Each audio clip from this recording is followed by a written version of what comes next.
¿Qué tal? Buenas, yo soy Javier Pícolo, trabajo en Ediung y estamos acá presentando la nueva serie de la colección Literaturas, la serie Letra Portátil, que se ha lanzado recientemente con 3 títulos. Un libro de dramaturgia, un libro de poesía y un libro de cuentos. El libro de cuentos es el que nos ha traído hasta acá, es el libro Máquinas que amé, de Héctor Emily. Yo no sé si le pronuncié bien el apellido, don Héctor, pero no sé si es Emily o Emily. Normalmente es Emily, pero da igual. Normalmente es Emily, Sí. como Emilio, pero si no, por Eso decirlo es. de alguna forma. Y, y bueno, usted ha escrito este libro de relatos que nosotros le pusimos de nombre Máquinas que amé, aunque por ahí habían sugerido algunos que podríamos haberle puesto Máquinas que desarmé. Sí, es un amigo mío. Me dijo. Bueno, muy bien, don Héctor. Primero quería saber qué es lo que piensa, qué es lo que siente, ¿no? De pasar de escribir sus relatos en máquina, calculo que a máquina escribe. En la Un computadora. hombre de la técnica calculo que escribe a Sí, sí, máquina. sí. Eh,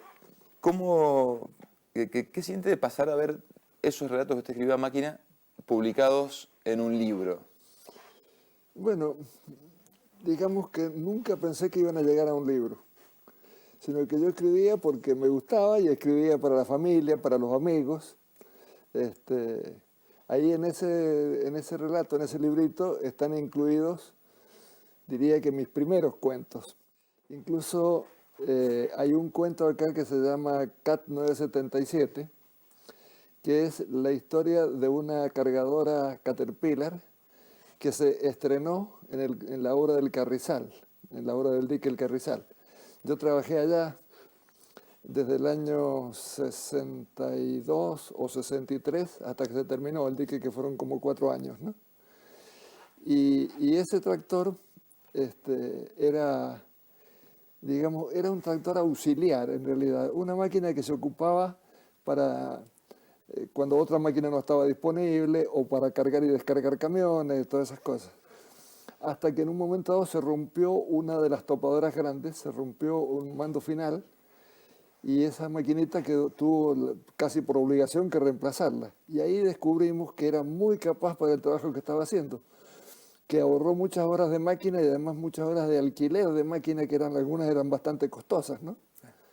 Así que todo eso, que en ese momento lo viví, después me sirvió, agregándole por supuesto un poco de dramatismo, de puesta en escena, para hacer el primer Un cuento, que fue poco. ese. Yo creo, siempre creo que alguien que escribe es alguien que también lee.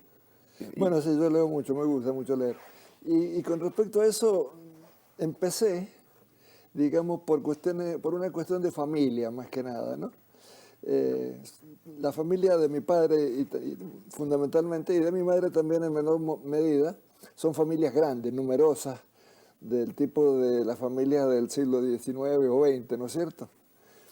Y a partir de que yo estaba en los trámites de jubilarme, yo me jubilé en 2003, así que en esos primeros años del siglo XXI, empezamos a hacer algunas reuniones de primos y a juntarnos y qué sé yo, y ahí me empezó a dar la idea de que convenía escribir muchas cosas de la familia, de las anécdotas familiares y esas cuestiones, que si no se iban a perder, porque en ese momento teníamos, qué sé yo, como 10 o 12 primos y tíos que eran muy viejos, ya que ya no les quedaba mucho, ¿no? Y ellos contaban historias de cuando ellos eran jóvenes, que era una lástima perderlas. Ahí empecé. En mi casa, cuando yo era niño, digamos, mi madre era muy lectora, ajá. pero una gran lectora. Y a todos los hijos, nosotros somos 4 hermanos, a todos nos inculcó ese afán por la lectura, ¿no? Y bueno, nosotros a su vez a nuestros hijos y a nuestros nietos les hemos seguido transmitiendo lo mismo, ¿no?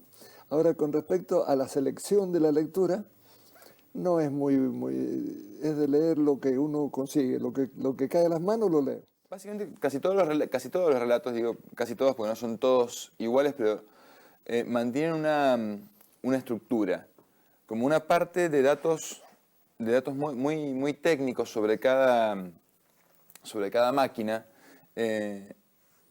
Y luego de repente aparece un protagonista, en este caso entiendo que es usted, pero más allá de la cuestión autobiográfica o no, es un protagonista literario, ¿no? Pero el comienzo del cuento parece una descripción de maquinaria con, aparte, la historia de esa maquinaria, que se ve que eso ha sido también parte como muy grande de su formación. No sé si investigó en particular o fue volcando. Hay de todo, hay de todo. Hay algunas cosas que las tuve que ver especialmente porque no las sabía o porque no me acordaba, y otras que sí las tenía presentes, así que costó mucho menos volcarlas, ¿no? Pero hay de todo. Por ejemplo, en ese cuento que se llama Kras, que es la historia de un tractor soviético, el sistema, digamos, yo conseguí un manual de ese tractor que estaba escrito en ruso, Claro. con lo cual no lo podía leer yo, ¿no? Entonces, la señora de un amigo, que era descendiente de rusos, me tradujo parcialmente, por ejemplo, los pies de las fotografías o las indicaciones de los gráficos, y eso en ese cuento me fue de mucha utilidad. Pienso, ¿cómo hace a mí siempre me parece sorprendente cómo hace un mendocino para llegar a un barco, ¿no? Bueno, la cosa ahí, ese fue de todos los cuentos el que tiene menos participación mía directamente, sino que me gustó el tema porque yo conocí al capitán de ese barco y también al mecánico que colaboró en la reparación. Y me pareció tan lindo que valía la pena escribirlo. Este hombre le pasó ese accidente, el barco quedó encallado ahí y a él lo fusilaron con eso directamente, porque un capitán que pierde un barco es todavía más grave que un general que pierde una batalla, digamos, ¿no? Un capitán tiene que hundirse con el propio barco. Claro, pero el barco no se hundió, quedó encallado ahí, no se podía mover, ¿no? Bueno, y la relación esa con el mecánico que se hicieron amigos y que después hicieron toda la saga para recuperar el barco, esas dos personas vivían, ya han fallecido, pero vivían aquí en Mendoza, habían dejado la actividad naval y vivían aquí en Mendoza, en Palmira uno y el otro en Maipú. Y yo charlando con ellos se me fue armando en la cabeza el relato y bueno, eso es lo que quedó.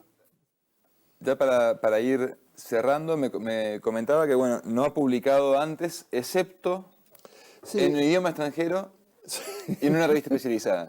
Sí, en la época del dique Carrizal, porque en realidad la cosa vino al revés. O sea, el primer relato que escribí era ese del CAT 977, pero no es el primero acá en el libro, porque los otros corresponden a épocas o a situaciones anteriores. Ese relato, una empresa norteamericana que es concesionaria de Caterpillar en Kansas, edita una revista para sus clientes y sus proveedores que se llama WW, así que no me acuerdo qué quiere decir, Worldwide, son dos y la otra creo que es WISE.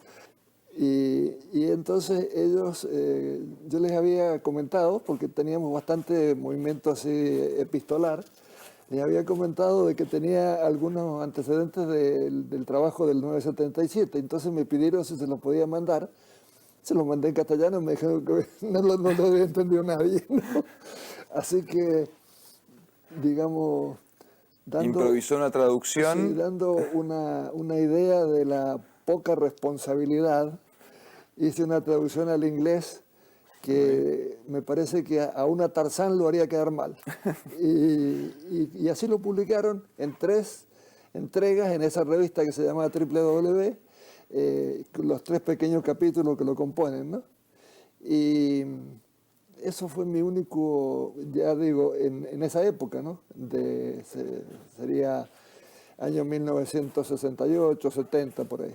Bueno, acá 977, Aclo Regal, La Estanciera, La Ford 1940, El Naufragio en el Fin del Mundo, La Historia Cúbica, la Rugby, que Rugby. vamos a dejar que los lectores entiendan que hay otro sentido de rugby aparte del Claro, deporte. sí.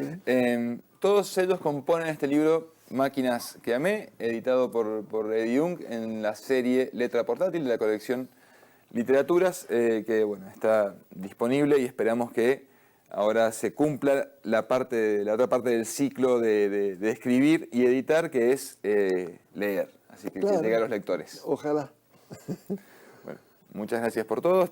Yo soy Javier Pícolo, trabajo en Eddie Jung. Héctor Emily, autor de Máquinas que amé. Muchas gracias.